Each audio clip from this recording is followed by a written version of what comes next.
Assalamualaikum warahmatullahi wabarakatuh. Selamat pagi.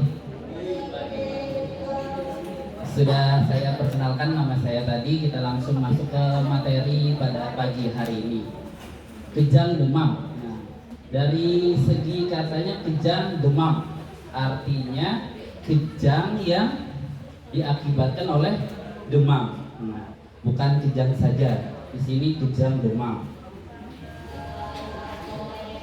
Sebelum kita masuk ke kejang demam, kita harus tahu apa itu kejang demam. Nah, biasanya orang tua, terus tuh ayah atau ibu di rumah, terkadang kalaunya anaknya tiba-tiba kejang, panik. Nah, tapi tidak tahu apa penyebabnya. Kita lanjut ke pengertiannya dulu. Kejang demam. Kejang demam adalah kejang yang terjadi adanya kenaikan suhu tubuh. Jadi di sini sebelum muncul kejang itu suhu tubuh pada anak bapak dan ibu itu naik tanpa kita sadari, seperti itu. Contohnya di sini suhu tubuhnya itu 38 derajat Celcius. Jadi kalau mengetahui suhu tubuh naik, biasanya bapak ibu menggunakan apa di rumah? Termometer. Nah, jadinya diusahakan buat bapak dan ibu menyediakan tem di rumah atau termometer. Contohnya ada yang menggunakan termometernya di ketiak atau ditembak.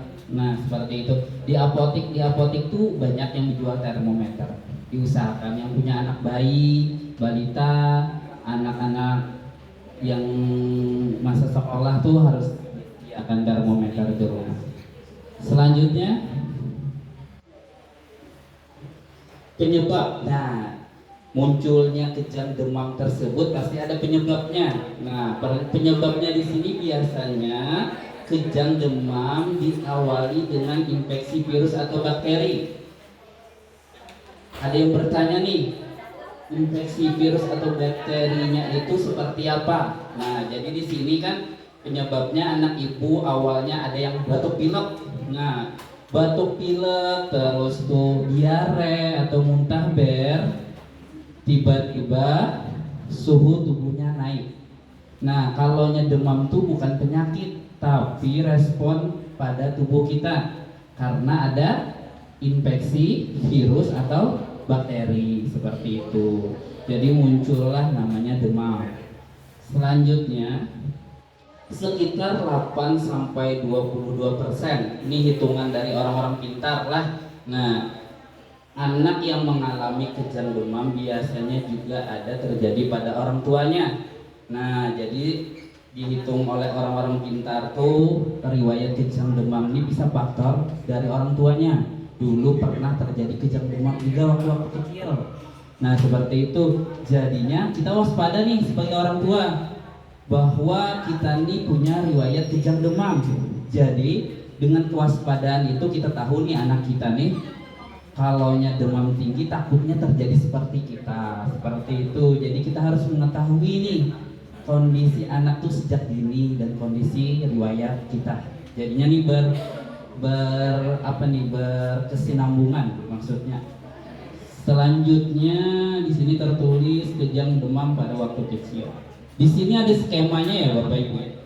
Bisa dilihat seperti ini, seperti gambar tersebut. Nah, jadinya dari orang tua tuh bisa memicu terjadinya kejang demam juga pada anak. Ada riwayat ibaratnya gennya.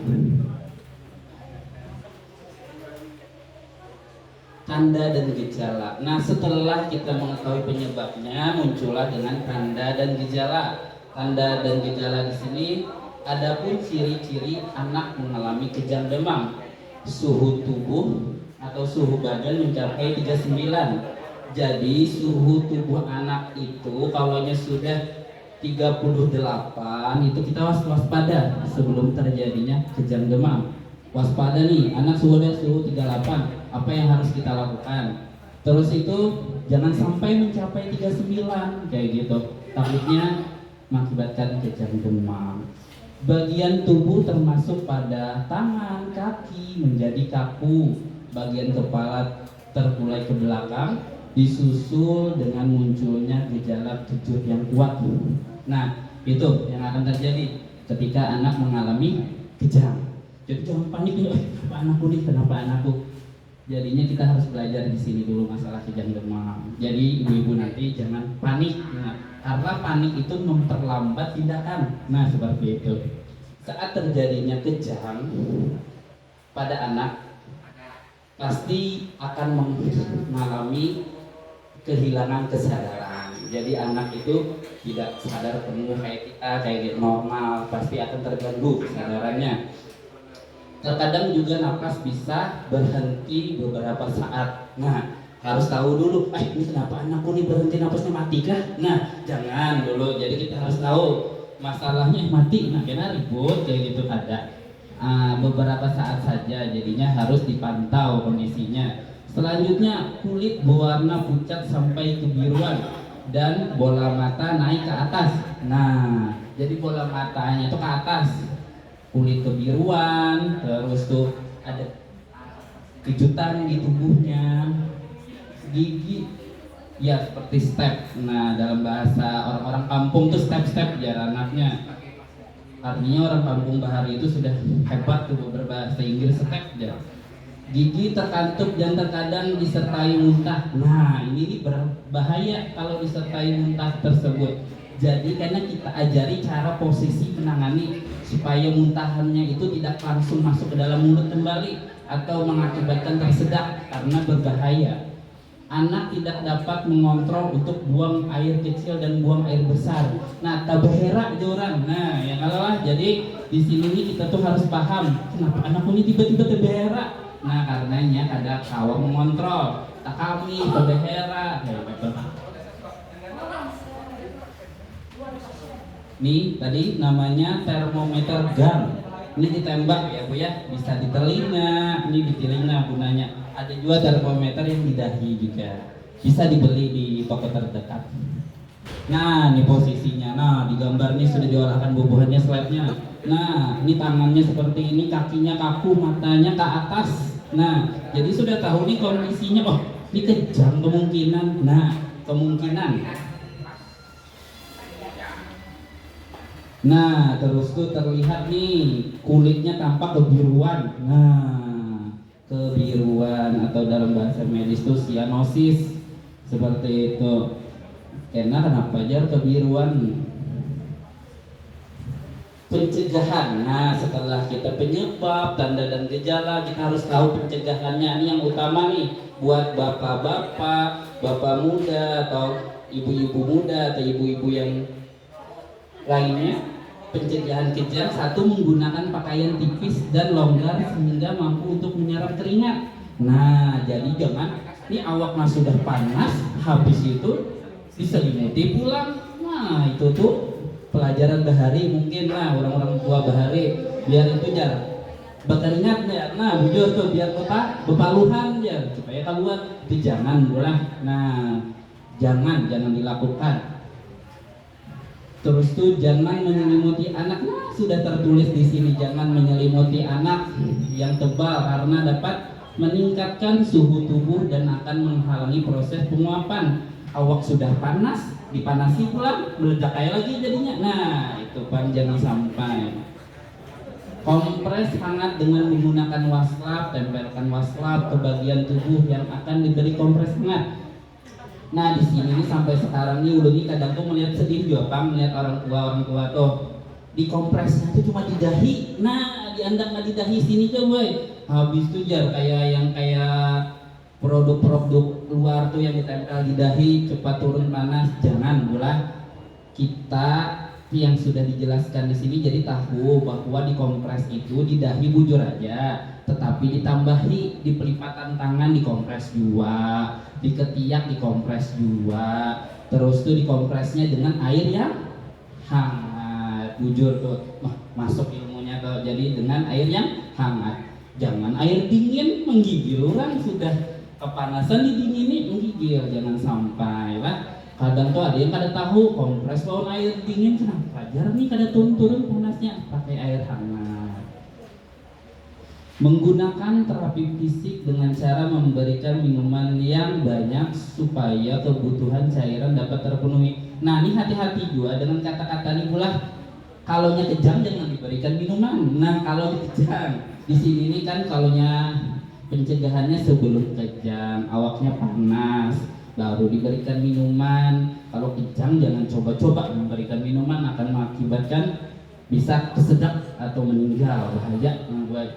Berikan obat penurun panas atau antipiretik. Nah di rumah tuh disediakan paracetamol kah kayak gitu, atau obat-obat penurun panas lainnya diandak di tempatnya khusus obat-obat nih, supaya jangan panik setelah terjadinya kejang.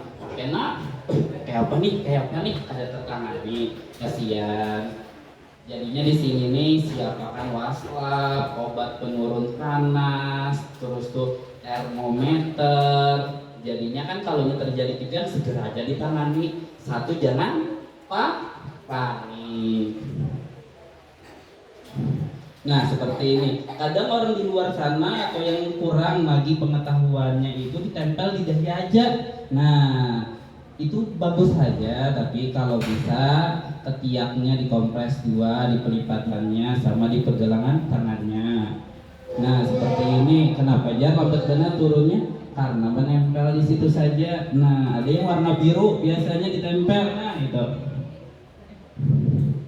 Minum obat. Nah minum obat, usahakan minum obat nih yang disediakan obatnya yang sesuai kemauan anaknya. Nah kadang tuh kan sekarang ini sudah modern tuh, ada rasa stroberi, ada rasa jeruk, ada rasa anggur. Jangan obat yang pahit disulungi pastinya muntah. Nah jadinya harus kita tahu nih apa yang dibutuhkan anak. Penanganan saat kejang. Nah, di sini kita akan mempraktekkan bagaimana cara menangani saat kejang. Tapi membacakan dulu. Baringkan pasien yang di tempat datar, miringkan kepala pasien. Nah, di sini dibaringkan dan dimiringkan kepala pasien. Singkirkan benda-benda pasien apabila dapat membahayakan keadaan pasien. Bisa diambarkan lapiknya. Kita akan praktek. Adik mahasiswa bisa berbaring. Di sini saya ditemani dengan Kakak Riki, boleh? Nah, Kakak Riki ini perawat senior juga di ruang anak. Wah, Sidi ini ahli di bidang kejang-kejang. Silakan berbaring. Ya, berbaring aja. Kepalanya di sini. Jadi tahu nih, jangan sekedar penjelasan saja. Lepas saja kaos kakinya kalau bisa. Ya. Oke, bisa. Ini terjadi kejang, boleh? Ya Pak, behujur batisnya. Nah kalau nyaman langsung berabah ada Bapak? Berabah tiba-tiba anak berabah aja langsung. Nah ya ini kejang-kejang ya tiba-tiba. Nah apa yang harus kita lakukan dulu di sini? Nah baringkan pasien di tempat yang datar. Nah artinya ini sudah tempat yang datar. Nah datar sudah nih tempatnya aman. Selanjutnya miring. Nah di sini tempat yang datar. Selanjutnya kalau ada benda-benda di sekitar pasien ini segera dijauhkan. Kalau ada benda tajam atau ada apa nih pecahan yang kaca tertusuk dengan anak pian, kasihan. Nah jadinya setelah itu segera miringkan. Nah dimiringkan, silahkan Kakak Riki memiringkan posisinya. Nah seperti itu, miringkan ya. Artinya di sini nih kita sudah masuk memiringkan kepala pasien. Nah, tubuh pasien dimiringkan, kepala pasien dimiringkan. Tujuannya, nah yang sambungan tadi supaya kadar muntahan tadi masuk ke jaluran napas.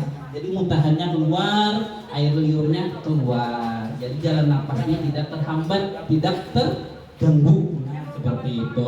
Longgarkan pakaian pasien jika mengganggu pernapasan. Nah, dilonggarkan. Dilonggarkanlah, bagian atasnya dilonggarkan. Kalau kita cekik habis dimiringkan bukannya kejam tapi cekik. Nah itu baru bahaya. Nah, di sini tulisnya pertimbangkan memasang tong spatel karena menghindari resiko lidah terjepit. Nah, kalau ibu-ibu di rumah jangan coba-coba ya memasukkan benda apapun ke dalam mulut anak. Nah, biarkan aja. Nah, yang penting miringkan.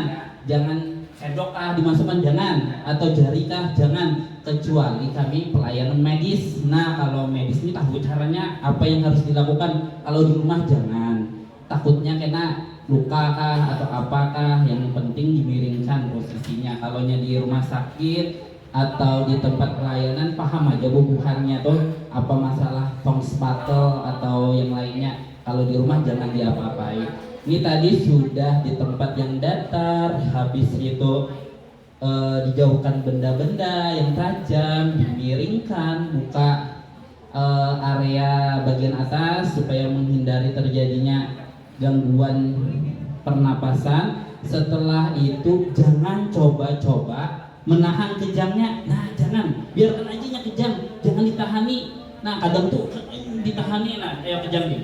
Nah, jangan ditahani, jangan coba, jangan sampai, biarkan aja kejang, kita memiringkan aja. Kenapa? Itu akan mengakibatkan patah tulang atau fraktur. Apalagi bayi itu kan halus nih, kejang-kejang kita tahani bisa patah tulang atau fraktur. Nah, jangan sampai, biarkan aja. Nah, setelah itu kejang ini kan sudah aman nih, balik kembali. Nah, sudah kadeda muntahan lagi, air liur sudah kadeda keluar lagi, aman. Kejang demam ini terjadi biasanya ya Bu ya 1 sampai 2 menit. Nah, itu terjadi. Jadi kita pahami 1 sampai 2 menit nih penyebabnya tadi itu suhu tubuh anak nih panas. Nah, jadinya sambil kita ingati, sambil kita lihati berapa lama, lihati kalau ada jam, yang penting dulu jangan panik atau hitungi nih, berapa lama anakku kejang, seperti itu. Nah, setelah itu kalau seandainya kejangnya lebih dari 5 menit, segera hubungi fasilitas kesehatan atau segera bawa ke rumah sakit atau IGD terdekat. Nah, kalau sudah kada kejang 1 sampai 2 menit, nah itu bawa aja enak ke petugas kesehatan. Kalau kejang pertama kali, nah yang penting jangan panik. Kalau sudah 5 menit, itu segera aja siapkan mobil, buat di mobil antar ke petugas kesehatan. Yang penting jangan panik karena kejang demam, seperti itu. Nah, jadinya sudah paham lah masalah kejang demam, paham. Kalau saat ibu ulun tanya pian, nah siapa nama pian ibu? Nih, sebutkan nama pian. Oh, Ibu Martiah. Nah, pas dana di sini ada juga namanya Martiah. Nah, Ibu Martiah, ulun dapat aku non pian. Kalau seandainya anak itu kejang, beliuran, muntah, apa yang harus dilakukan posisinya? Dimiringkan, bujur benar, dapat hadiah. Nah, Ding, ambil hadiah, Ding. Nah, bujur nih, Bu. Bujur benar, dapat hadiah. Nih, nah, Ibu Markia dapat hadiah. Nah, oke. Selanjutnya, nah, Bapak, nah, sebutkan nama pian. Ada pertanyaan. Jakaria. Nah, dengan Bapak Jakaria, kalau pasien ini panas awaknya, dikompres tuh di bagian mana saja? Nah, ingat kan tadi? Dahi, ketiak, pelipatan tangan, bujur, dapat hadiah juga. Nah, Bapak Jakaria. Nah, selanjutnya Bapak siapa namanya? Bapak Arifin. Iya, Bapak Arifin. Terus itu ada pertanyaan ke Bapak Arifin. Suhu tubuh biasanya muncul kejang demam tuh di suhu berapa Bapak? Nah, 39, bujur juga. Nah, hadiah juga Bapak Arifin. Oke, siap. Selanjutnya dengan Ibu siapa? Fitriani. Ada pertanyaan Ibu. Nah, kalau terjadi kejang demam, biasanya posisi anak kejang demam itu seperti apa? Matanya kemana Ibu? Ke atas, tangannya kaku, kakinya Kaku juga dapat hadiah juga. Nah, alhamdulillah sambil belajar dapat hadiah. Dengan Bapak siapa? Bapak Amin. Ulun hadap bertakun dengan Bapak Amin. Kalaunya obat penurun panas, nah biasanya di rumah apa Pak? Paracetamol, bujur atau obat yang lain dapat hadiah juga. Nah artinya materi pada hari ini tepuk tangan. Nah materi pada hari ini tersampaikan karena dapat menjelaskan kembali apa yang ulun jelaskan. Nah di sini nih akan ada sesi selanjutnya yaitu tanya jawab. Nah, jadi di sini Bapak Ibu silahkan bertanya